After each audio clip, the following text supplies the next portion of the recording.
Hi, this is Matt with State of Flux here with a review for Fantastic Beasts: The Secrets of Dumbledore. I want to start off right off the bat by saying I like this movie better than the second Fantastic Beasts, but it is nowhere near as good as the first one. Let's start with the qualities. This film, if this is the last of the Fantastic Beasts films, this movie takes all the characters that were introduced in the first Fantastic Beasts films, the four primary characters, and it brings resolution to them. They have a beginning, middle, and end with this film, so much so that if this were to be the end, it's a satisfactory conclusion of their story arc.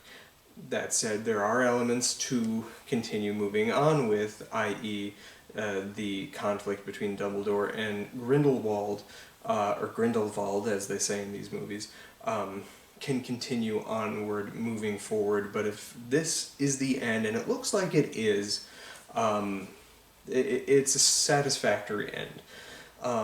That said, this movie is a slow burn. The first hour of this film is pretty much a slog. Now, I won't say any of it is bad. That's where it differs from the previous film. Whereas I think the previous film had scenes that were just straight up not interesting. This film, I was, I guess, engaged throughout the entire thing, but it doesn't hit the heights of that first movie. The first movie justified its own existence, and then sadly never went anywhere with it. I think part of that has to do with characters. Now, the characters that were created in the Harry Potter universe were populated with people that were very interesting, and you wanted to see more of them. And it was kind of a brave choice to hang the franchise of Fantastic Beasts on an introvert. It's a brave stance to take, and one that doesn't get a lot of representation, so I understand why a lot of people gravitated towards the character of Newt. However, his introverted nature leaves him on the back burner through much of the sequels to that first film. And I think that just happens by the nature of being kind of a wallflower character. You're gonna end up passing the baton to characters that aren't necessarily the ones who should be guiding this franchise. So that, I think, is just structurally an issue. The two characters that were created that were very likable in that first movie, and I think the only two characters of this trilogy that really deserve their place in the wizarding world, or recognition for their place in the wizarding world, as seen in these three films, would be the characters of Queenie Goldsmith, or Goldstein, and Kowalski, Jacob Kowalski. These characters were well written, and the most compelling aspect of that first movie, they were put on a really kind of rotten journey in the second one that I was not on board with any of the real creative decisions that happened in that film, and I think to the detriment of that film. I think their characters were treated very disingenuous for how they were presented in that first film. This film reclaims aspects of their characters, but it does honor them much better than the previous film. The whole film this time around feels like it's trying to undo everything that was done in the previous film, so much so that you're like, why did the second film even happen? And I think there's a world when this trilogy, or when this franchise was announced, it was originally announced as a trilogy. It was then expanded into 5 movies because the studio thought that there could be more story to tell. It wasn't necessarily the creative decision of the writer. I'll get to her in a minute. We'll discuss the turf in the room at some point, because it does pertain to this movie in an interesting way. Anyway, she pitched 3 movies. The studio's like, can you make 5? And she's like, I'm sure I can. And from what I've seen, it really can. What I think we had was, the first movie was a well-rounded movie. It felt like a movie with a beginning, middle, and end, and a promise for a much more interesting story that would happen on the groundwork that had established.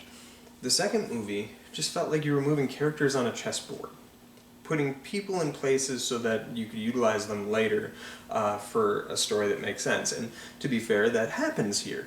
However, the fact that it drops some of the characters off, like there's no more Nagini, she just is gone from the story. Tina is largely gone from the story. She's essentially a glorified cameo in this film. And then other characters here and there. So much so that, like, that second film seems completely irrelevant. I feel like there's a world where you could conjunct the second movie and this movie into one movie and make a much more firmly grounded movie. Let's address the Johnny Depp of it all. Grindelwald is a relatively compelling character on paper. He is not Voldemort. He is not a psychopath. He is doing what he's doing and coming at it from a place that is kind of interesting. He firmly believes he's trying to create a better world, but he's coming at it through a prism of falsehoods, if you would. That he's willfully recognizing his own prejudices and stuff like that. And that's a somewhat compelling storyline that's definitely different than Voldemort. So I think there's a place for this character to go. He's played by 3 different people in this in these movies, in this trilogy. 5 altogether if you're watching the whole franchise, because you have Old Man Grindelwald in Deathly Hallows Part 1, and the young Grindelwald that you see in a couple of these movies. And the best performance of all of them, like Johnny Depp is taking a lot of shit right now, and I think some of that is unjust. The best performance of all 5 of these, without question, is Colin Farrell. He should have never been recast. He should have just been the villain all the way through. You could have done silly makeup on him if you wanted to make a reveal that Graves wasn't actually, like, this dude just played the Penguin and nobody recognized him. He's a gifted actor. You could have done this. Instead, the master plan was to have Johnny Depp, which at the time was a good idea, and then became a very problematic idea. We'll come back to the problematic nature of this franchise shortly. Johnny Depp gives a good performance. I think a genuinely good performance that people shit on because he looks fucking stupid. And that's true. He gives a great performance looking fucking like an idiot. Go figure. If you strip away that makeup, Johnny Depp's performance in that second movie is good. He has an air of charisma that you can see people would gravitate to. Having him in the makeup that looks like it's out of a Tim Burton movie and not at all works within the realm of a Wizarding World franchise. It has no place in Harry Potter's world, his look. So I think that's where a lot of it comes from. Mads Mikkelsen takes over in this film, and he's getting a lot of a lot of the people that are liking this movie are highlighting him, and I don't get it. He is, I think, of the 3 actors that I mentioned, he's probably the best actor of the bunch. He's a really good actor. If you haven't seen Another Round from 2020, check it out. I think it's still on Hulu. It's a great movie. This dude is a phenomenal actor. But he seemed bored throughout the movie. He was the only one that lacked any kind of charisma of the 3 of them. He gives an okay performance. Like, he's not bad because he's a good actor. He can deliver lines and you can believe them, that they're coming out naturally. But he's the only one of the 3 that has no charisma in the role. And that's something that is definitely needed. I think Johnny Depp had the charisma down, and you could... he had the gravitas to make it work if he hadn't been in the stupid makeup. Mads Mikkelsen gives a similar performance without the makeup, and people are like, oh, look, he's really great in this. That was a great decision. And I don't get it. For my money, they should have never recast Colin Farrell. That dude was phenomenal in the first movie, and honestly one of the highlights of it. But they got rid of Johnny Depp because he was a pretty problematic figure to have in this film. Um, Speaking of problematic figures, this movie, the trilogy really hinges on the existence of this Credence character in this movie. Has some bombshell revelations about that character. And it really continues the storyline from the previous movie that a lot of people jumped on. Like, hey, I hated the ending of that movie because it doesn't make sense. It breaks the timeline and stuff like that. And it does. And this movie kind of shifts that, which I assumed we were going to find out that that wasn't the entire story. And this movie does confirm certain elements of what was said, and some like shifts other elements. I'm not going to get into the nitty gritty of that, but all that resonated well enough for me. But Ezra Miller also just seems like he's checked out, and that seems to be like their position right now in life. Like, they are, speaking of problematic figures, Ezra Miller probably shouldn't be in these movies anymore. And their character's resolved in this largely. So if they were not to show up again, they have a good way to write the character away. That said, I'm not in love with where that character kind of ended. As I say, all these, like, that character's story was essentially done in the first movie.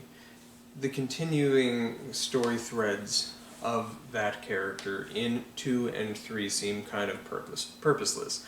This film franchise seems to have been stretched too thin for what it needed to tell.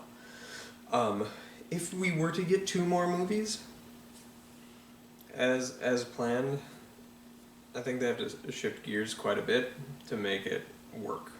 And I don't know that they will. If anything, they'll probably get like HBO Max releases, and they probably won't be Fantastic Beasts. I think they're just going to straight up be like Dumbledore versus Grindelwald. Speaking to... I want to touch on 2 things that are going to get a little political here. So, number 1. The main plot of this film seems to be something that the Harry Potter fan base could really latch onto and really respect and really like. Which is not so much, a lot of people are talking about the nature of Dumbledore and his homosexuality. He outs himself in this movie, at least to the audience, and to Grindelwald himself. This is something that I think you've seen in some of the trailer material, which I'm glad they finally did it. But that's not what I think the Harry Potter fan base will probably appreciate. The liberalistic fan base of Harry Potter would probably appreciate the fact that this film does seem like a very veiled acknowledgement or history rewriting itself, course correction for how the election went in 2016. The plot of this film is about Grindelwald colluding with essentially Germany, as it turns out in this film, to influence an election over who's going to be the leader of the wizarding world, and manipulating his own influence and getting help to do so from outside sources to ensure that he is going to be the wizarding leader, and over a female candidate. And I think that stuff is done well. It's very on the nose, so once you notice that it's there, that it's like, wow, that's absolutely what this is. This is like almost like Tarantino style rewriting history. And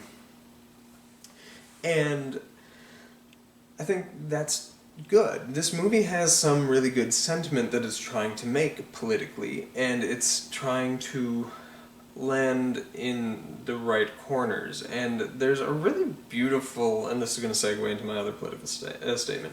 There's a really beautiful moment with Dumbledore where he wants to acknowledge that he is flawed and we are all flawed, and that it's important to learn from these flaws. Um, because we aren't always right and there's room for growth and all this kind of stuff. I can't remember the exact wording, but the wording that he says exactly in the film comes like, I'd say 2/3 of the way into the film. That his quotes sound like everything that J.K. Rowling is not doing within her stance on gender and her uh, sensibilities towards trans people and trans rights.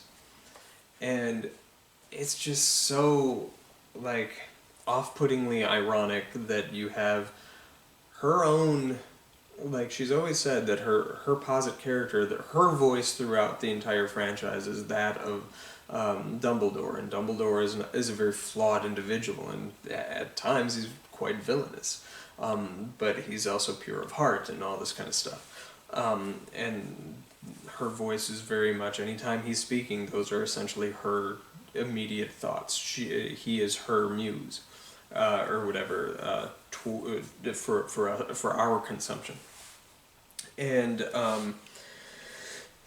that. The fact that he's the one that's saying this and she's not recognizing that that what she's saying is so harmful and that she's very much on the wrong side of history is laughable in that scene, because it's such a good scene otherwise. Now, this movie was also co-written by Steve Kloves, and who wrote 7 of the 8 Harry Potter movies. So maybe those are his words, and he is trying to maybe tip a little bit of acknowledgement that way. But he is, that scene is really quite good. And if you don't want to support Rowling, I get that. It's something that I'm really struggling with, because I loved those Harry Potter books. I still love them. I think they're fantastic. Very flawed books, but they are all incredibly good. And I love this world, and I've loved other things that she's written. I do think Casual Vacancy is a very good book, and I do think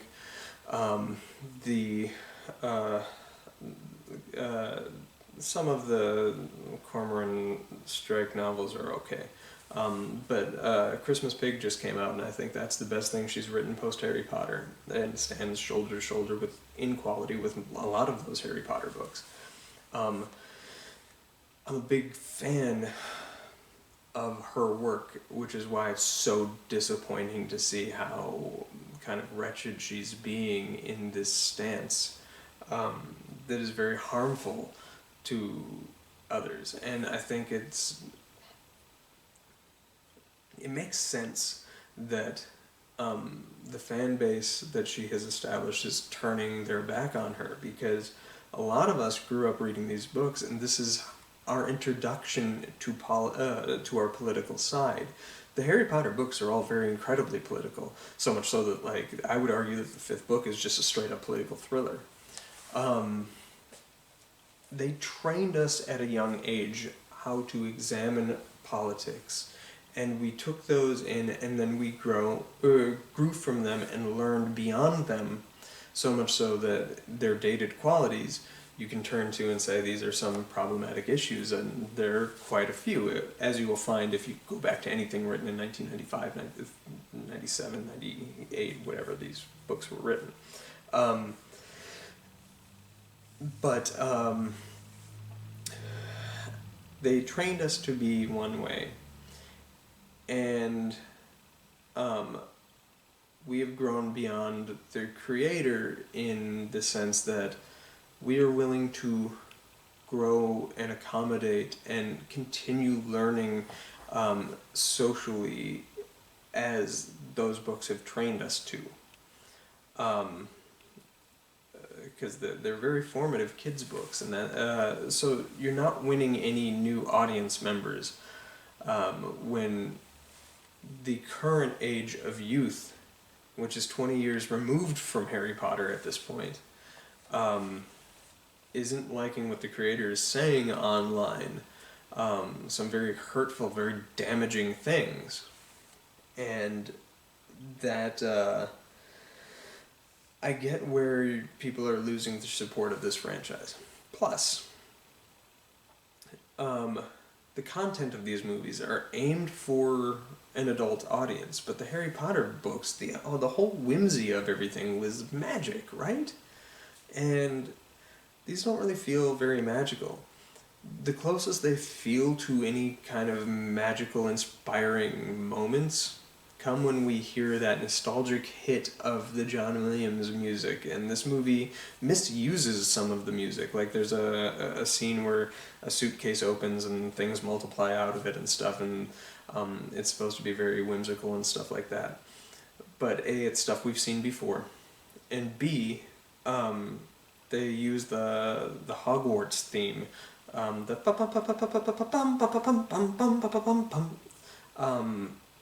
from Sorcerer's Stone.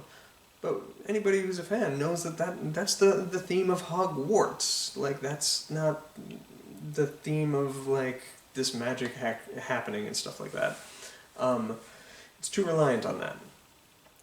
So you have adults movies that are trying to pander to a kid's audience to, like, just get your numbers. This franchise is doing nothing to, like, take in newcomers to this story, and that's why it's failing.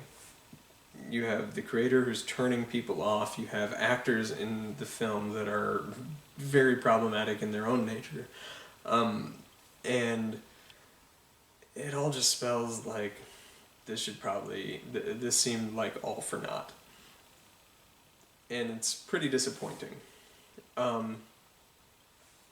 And it also kind of shows in the writing too. I mentioned that, like, the Harry Potter moments of this movie are some of the worst moments. There's straight up reused dialogue from, like, the fourth one of he has to choose between what is right and what is easy, which is a line from the fourth book/movie. And it's like, when that happened, I rolled my eyes. I was like, how are like we going back to this? I understand it's a prequel and this is like the beginning of those philosophies for the Dumbledore character and stuff like that, but going backwards isn't ever really a good idea. You have to progress, you have to grow, and offer something new, and this film doesn't in large parts. There's not a whole lot of original content in this movie. Or these three movies, and the titular Fantastic Beasts are hardly representative. Like, this whole film is, like, firmly based around a magical creature, but it's singular. There's that magical creature, there's this weird scorpion crab thing, and then you have, like, Pickett, the little stick guy, and you have the Niffler, and that's it. That's your Fantastic Beasts, yo. There's, like, one or two other ones, but that's about it. And the promise of these films was to take us to magical settings and expand the world, and we've kind of done that, but not in the way that was promised to us. So I get why people are upset. I do think you should still support the movies. Even if you're turned off of Rowling and everything you're doing, that's fine. Don't support her. But what she gets from these movies is minuscule compared to what she would get from any printed media or any other products and stuff like that. Whereas the films, that would be affecting the pocketbook of every single person involved with this film. There's something called residuals. A lot of actors live off of residuals, which means every time you watch this movie, a small percentage of that goes towards the actor. So support the people who may have been like locked into contracts that they couldn't get out of because they didn't know the political nature that their creator was going to like espouse 4 years later, very openly and publicly online. Um, and like residuals trickle down to like any person with a speaking line. So there's plenty of people who only have like one or two lines, and this might be the only time they work for like a year or two, especially during COVID. So I had a friend post that they pirated this film, and that's the only way you should watch it, but you shouldn't even watch it because it's so awful, yada yada. And that's fine, that's their opinion, and I get that, but I do not think you should move towards piracy, and I do think that, like, because you have one problematic figure, cutting them out entirely is, like, that's your own personal choice, but also think about the fact that, like, that person makes most of their money through printed media and not the film media, almost gets nothing at all from the first 6 Harry Potter movies, 1 through 6. Her name is not attached to in any capacity outside of based on the books by. She's not a producer, she has no monetary gain from those movies, whereas the actors involved all do. So that's my little tirade there. I've moved off track. I think this movie's okay. I think I'm going to say it's good, even. Roger Ebert said that every good movie has 3 good scenes and no bad scenes. I would argue that there's no straight up bad scenes in this film as there were in the previous one. There are definitely 3 good scenes. I really liked the last couple of minutes of the film. I'm not going to spoil what those are, but I think that's good, and it's the only time where the rousing score was really like it really worked for me. There's a great scene between Dumbledore where he gives his own philosophy thing, the one that I mentioned that was kind of ironic. And there's another one between Kowalski and Queenie that I really appreciated. So those are the 3 good scenes, no bad scenes. Therefore, I give it a 3-star movie. It's infinitely better than the previous movie, nowhere near as good as anything else in the Harry Potter franchise. And if this is the end, if this is where we left off, it's a satisfying ending for the Fantastic Beasts and Where to Find Them trilogy, which it probably always should have been. What'd you think of the movie? Drop them down in the comments below. Thanks for watching.